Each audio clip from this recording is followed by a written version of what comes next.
Welcome to the Speaker Showcase featuring distinguished Toastmaster Suhail Nasir.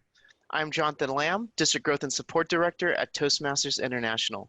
It is my pleasure to moderate today's live Q&A session. As I previously mentioned, to ask Suhail a question, please click the Q&A button at the bottom of your screen. Type in your question and hit send. We'll do our best to get to as many questions as possible. It is my pleasure to introduce Suhail Nasir. Based in Shanghai, China, Suhail is the 2008 District 85 champion of public speaking. Suhail is a telecommunications engineer by profession and works for Nokia Networks. As a corporate trainer, he has instructed volunteer organizations, governmental bodies, and multinational corporations in over 20 countries. Suhail is also a stand-up comedian, active in the Shanghai comedy circuit. As a foreigner performing in Chinese, he is often featured in print and electronic media in China. Suhail's education session titled Win Hearts with Humor is available to watch on demand, and we're honored he is joining us live today. Please welcome distinguished Toastmaster Suhail Nasir. Hello, everybody. Thank you, So Suhail. it should be morning somewhere. Good morning, good afternoon, good midnight, or whatever. Thank you, Suhail, for joining us today. We already have some questions, so let's get started if you don't mind. I mind, but it's okay. I don't think I have a choice. Okay. Well, then I'm going to force the first one over to you. To begin, where do you find material for your comedy? Oh, okay. That's an unexpected question. So you see, human life is full of so many interesting things, right? So I remember reading a book, it's called The Human Comedy. So the human life itself, there is just so much to it. You just have to just observe the interaction between people, just observe the situation in the world. So for my personal experience, when I have to come up with some comedic material, I have a few favorite topics. So one of them is international politics. You know, like many people, they are interested in international politics, news, all kind of news. So if it also depends on the kind of audience that you are going to prepare the speech for. So if you are preparing a speech for an audience which there are mostly men, they would probably be more interested in some topics which are related to like more men will find it more interesting. Although now, of course, that difference is eroding really fast because we have so many female politicians, for example. We have women in military and in all kind of adventure sports.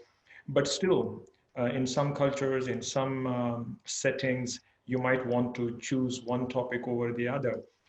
So for me, as a stand-up comedian, because there will be kind of like 50-50% female and male audience among the audience. So then you have to keep a little bit of politics, a little bit of showbiz, something like that to have something for both genders, and a few things like cultural differences, the confusions which happen. For example, if an American lands in China and then there will be cultural difference, there can be, you see, like they say, shock, the cultural shock.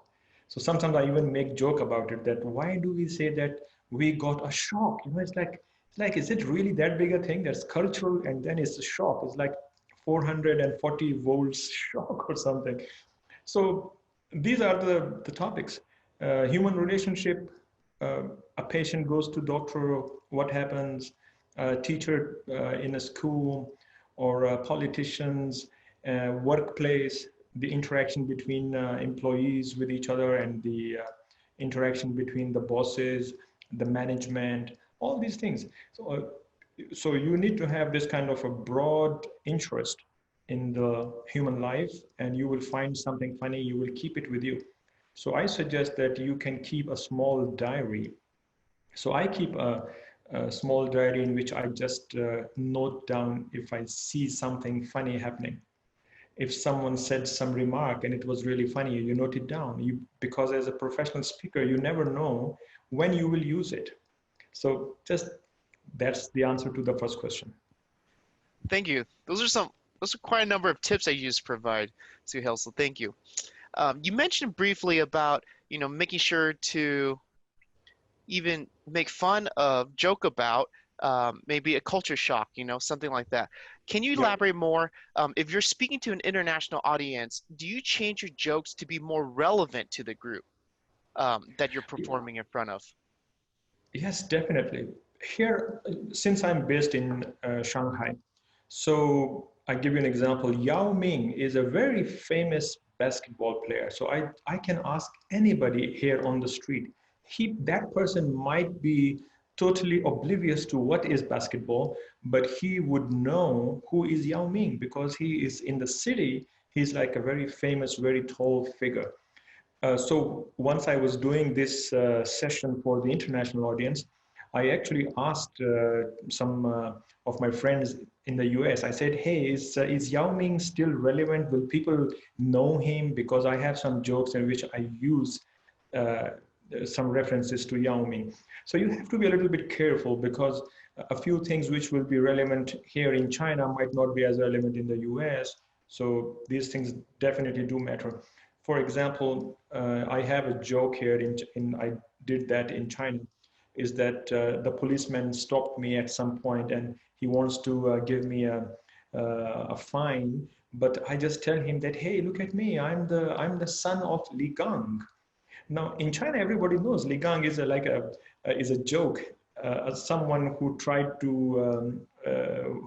bluff the police officer with that reference that I'm such a big, powerful person's son, so you would better be careful with me. So that joke will be really good if I do that in China. But when I go to US, I might change that. I say, hey, do you know who I am? I'm the son of Donald Trump. And the policeman said, no, you are not the son of Donald Trump. And I say, why? He says, yeah, because he will not drive this kind of car. So you see this kind of jokes. So you have to make some adjustments based on where the people are from. But on the other side, on the other hand, we also have to be careful about cultural sensitivities. Some people, they might think something is not really pleasant to hear. So it really takes quite a lot of understanding of the cultural dynamics and what you can say, what you can't say, especially the events happening these days in the US. uh, I'm sure you can understand what I'm pointing to without even mentioning them. So sometimes we have to be careful about a few topics. Maybe you can say that in January, but you can't say that in March. So you have to be really very careful about the cultural sensitivities and political sensitivities, religious sensitivities. But with experience, you can find some balance between that. Very good, very good. Couple questions relating to your approach. Has it been different performing comedy online instead of in person now that we're in this virtual world environment that we're faced with? It's totally different and it's much more difficult. The reason for that is because stand-up comedy, especially, and public speaking generally, you need the response from the audience. As a public speaking coach, I tell people that it's not a monologue. It's when you deliver a, a public speech, you are actually talking in a dialogue. So you say something and the audience is replying to you, not by making sound, not by saying some words, but their silence is a reply to you. So it's like a dialogue. So imagine if I said that for a serious speech. For a comedic speech, for a funny speech, it's even more important that you get some response from the audience. And when it's online, you can't get that. So that definitely is a big hurdle. And I think that it is a challenge.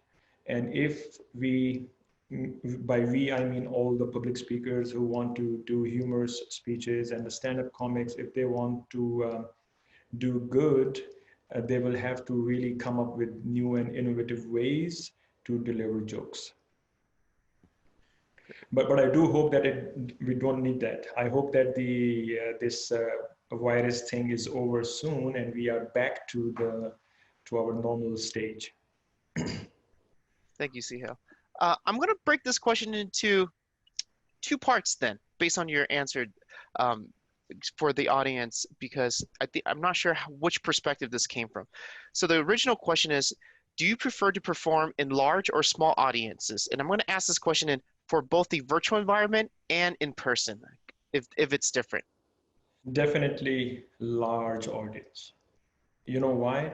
Because when you crack a joke, and there are 10 audience, one finds it very funny, three find it less funny, and maybe two find it really not funny at all. So if you have a bigger audience, there are some people who just laugh too easily.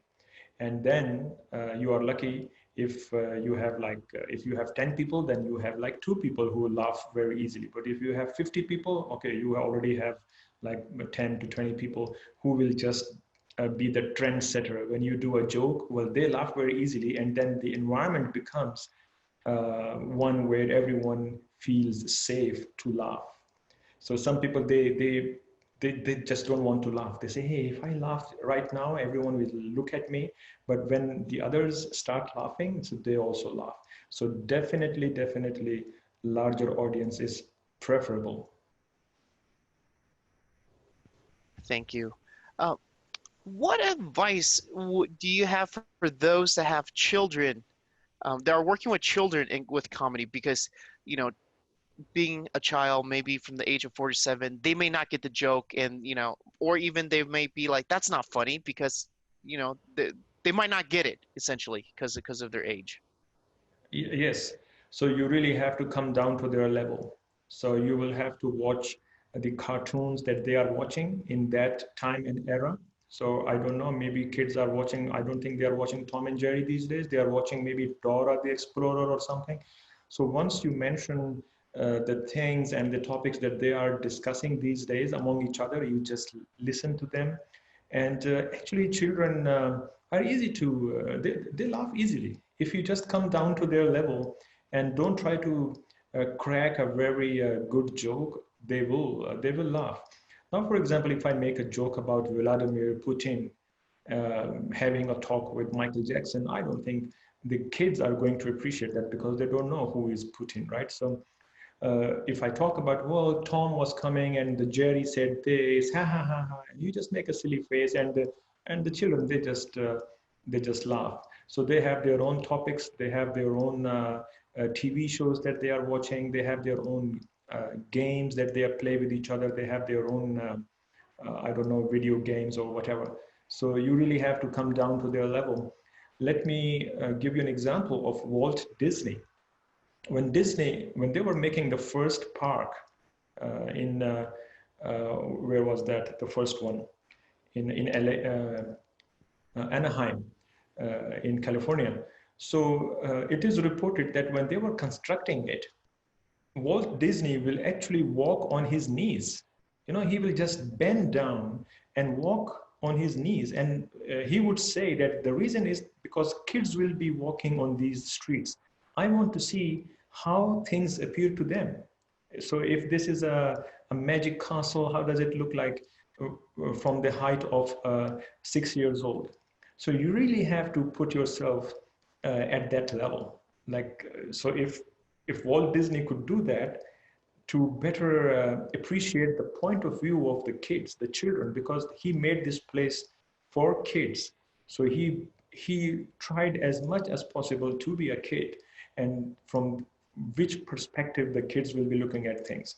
So if you are working with kids, I believe maybe there is some teacher here who asked this question probably. So, okay, just listen to them. Let's see what topics are they discussing.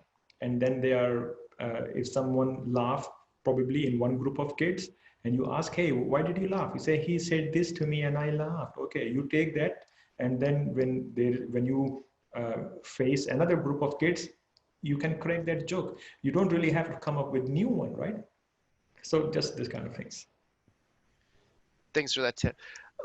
When you're performing in front of an audience, sometimes you won't know who are amongst the audience. So do you adjust your jokes based on the reaction of the crowd? Because everybody in the crowd may have different literacy levels. It may impact um, their understanding of the joke.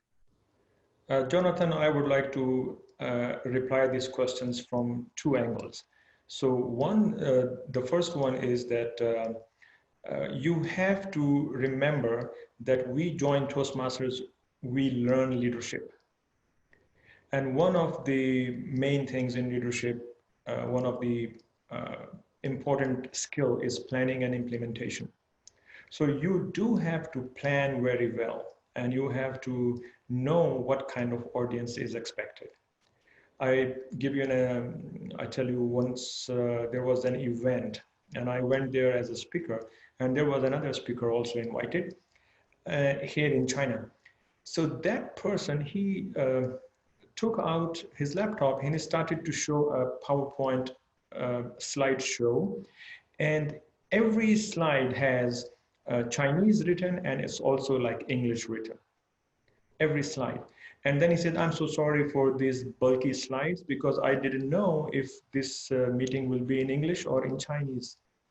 And at that time, I was just thinking, how can someone be so careless about it? It just takes one phone call or it just takes one email to say, hey, I will be delivering this presentation. Is it English or is it Chinese?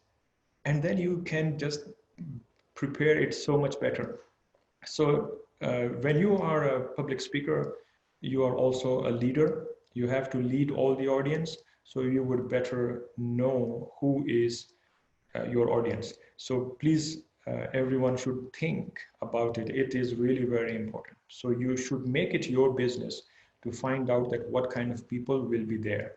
So you can ask the organizers that, hey, what kind of people will be there? Will there be more women? Will there be like we will have CEO and rich businessmen, or we are going to have some like all kind of people mixture together, or what?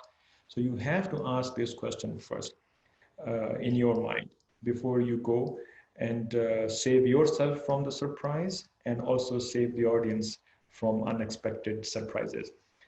The second angle is that you asked that what happens if I do something and the audience reaction is not as I expected.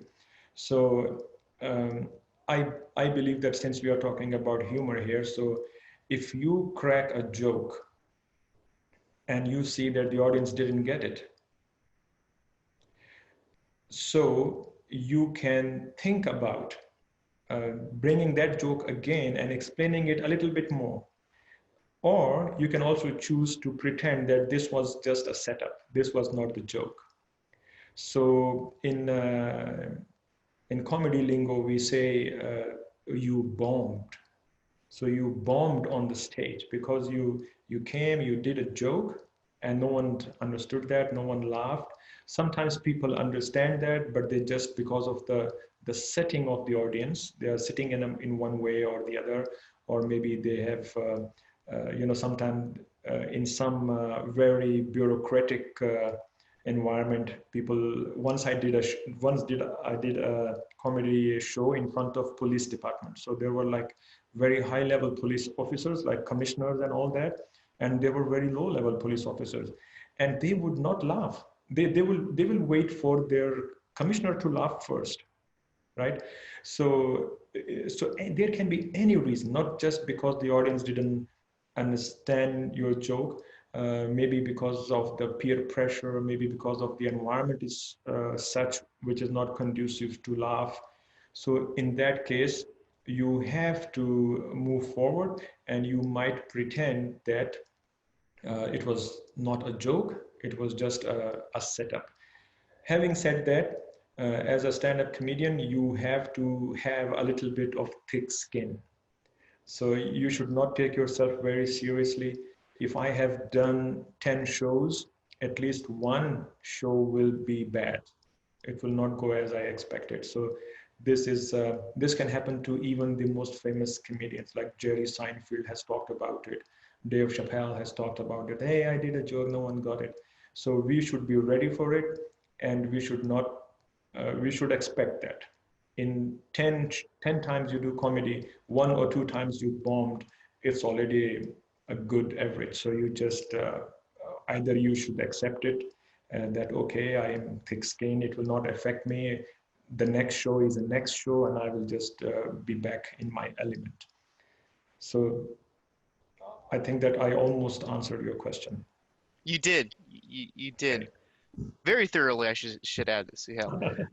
Do you practice your speeches in front of your family or friends, or there's another group of people that you like to practice your speeches? As a stand-up comedian, once you have, we call it a comedy circuit of a city. For example, in Shanghai, we know each other. So they usually have something called open mics. And luckily, I have two options. Not only I have open mics, but I also have Toastmasters. So I can just, in Shanghai, we have like more than 100 clubs, more than 100 clubs.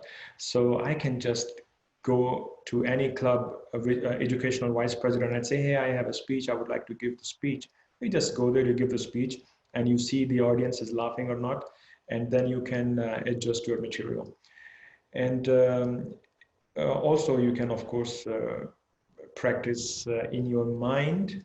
Like when I'm like taking a shower, I'm thinking about I'm doing this joke, and somehow you develop a sense, and you find and you know that this will be funny. If I say it like this, it is not funny. If I say it like that, it will be funny. You develop this sense. This is what means to be a comedian, because you have that sense. You know that if you know how to say and what to say, which will be funny.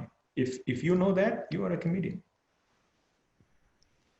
Great. So you can practice at Toastmasters Club. That's what Toastmasters is all about. So who's a tougher crowd, Toastmasters or your comedy circuit? In the comedy circuit, when we do the jokes in the open mic, what happens is that a few comedians, they just sit together and they just say, yeah, this was funny, keep it. Yeah, this is not funny, take it out. It's definitely very tough audience, because they're all comedians, and they will not laugh so easily once they don't find it very funny, because they themselves are humorists, right? They themselves are comedians. And the second is there is a kind of like peer competition. They say, hey, I am not going to laugh at his jokes, right? So that definitely is a very tougher audience. I'm talking about the open mic, which is all the audience is also comedians preparing for the next jokes. Toastmasters is definitely a very supportive environment. And the third one is the comedy show. In the show, there are all kind of people, and it's also they are also supportive, because they buy the tickets in hope to have a good time. So they sometimes are very supportive.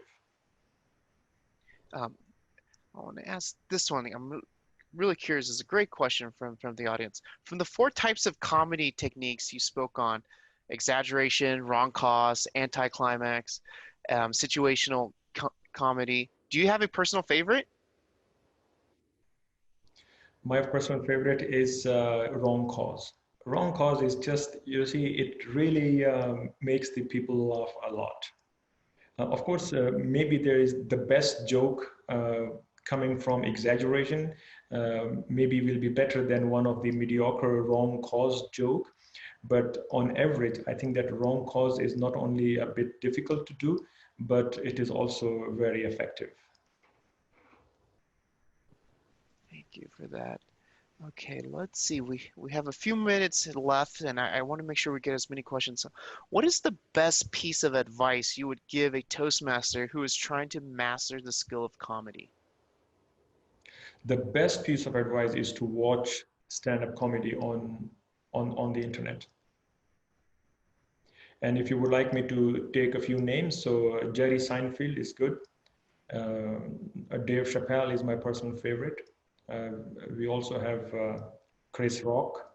Also the South African guy, what's his name? Trevor Noah. He does this some show on CNN network. I forgot the name.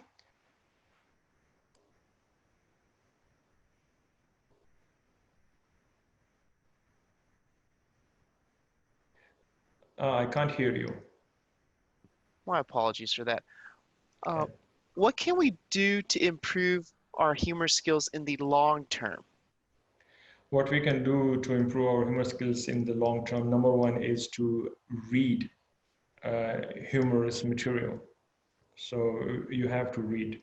So find out who is a funny author. So I know William Makepeace Thackeray was was an author who wrote humor in English. Then Mark Twain. So he has written comedy. So definitely you can think about some others. So that will create a baseline, some fundamentals. And then on the top of that, of course, definitely watch the stand-up comedians. Let's see here. We have. Do you normally write a speech and then incorporate humor, or how do you prepare for incorporating the comedy aspect into your speech? Uh, it will be interesting to know for some of the guys who are listening to me. I don't write my speech. I have never written my speech, and but for some people it might be necessary to write it down. So you write it down first. First, write down a serious speech, and then you see where you can add humor. And then how to do that is you look at your speech and find out where I have stated a fact. For example, in the speech, there is a line that it was very noisy. Okay, so it's a fact that he is talking about, and then he can exaggerate. It was so noisy, I could not even hear a bomb blast or something like that. So the key is that you come up with a couple of, not a couple of, actually 5, 6, 7, the more the better, exaggerations. And then see which one is the funniest one. Ask a friend which one is the funniest one. And then, so this is the first. The second is try to locate where you have given an effect that he got very angry. So this is an effect. Then find out, can I make a joke? Like, where can I bring a joke here? That he got angry because I called him, you are the most handsome, but he himself considers that he is the sexiest or something like this. So give uh, the wrong cause. So you find out in your speech where humor can be added. So some of you have already seen my session, but those who have not seen, I invite them to see it and check the techniques that I have mentioned. So that technique is my educational session speech is actually talking about this very question, that if you have a speech, then how can you locate the areas where you can enter humor? Thank you for that. Uh, what are some other ways our attendees can see more of your comedy, more of your material? More of my materials, I think this is a little tough one because I don't have much on YouTube because I'm based in China and YouTube is not the favorite website of Chinese authorities. So here I have something on Chinese websites, and some of the comedy material is in Chinese actually. So maybe you can just search my name and just search for videos. So maybe different platforms, maybe a few things on YouTube and a few things on the Chinese websites or something, but there's not too much. And I'm not the best comedian around. So once you get half an hour, 1 hour of free time, better watch more accomplished comedians like Jerry Seinfeld or Jerry Seinfeld if you really want to work clean. So as a Toastmaster, I think Jerry Seinfeld is good because his comedy is clean. He doesn't do dirty jokes. But uh, as a normal stand-up comic, you might want to touch upon all the topics. Then there are other stand-up comics around, so you can just choose any one of them, watch their videos. And if you want to watch my video, just say Suhail Nasir, and just Google search for videos, you might come up with a few links. Thank you for that, Suhail. Well, thank you for your time today, and thank you for everyone attending the speaker showcase. If you have not already, make sure to watch Suhail Nasir's education session, Win Hearts with Humor. Um, Thank you so much once again. I appreciate your time and taking time to speak with our audience. Thank you. Thank you very much. It was a pleasure.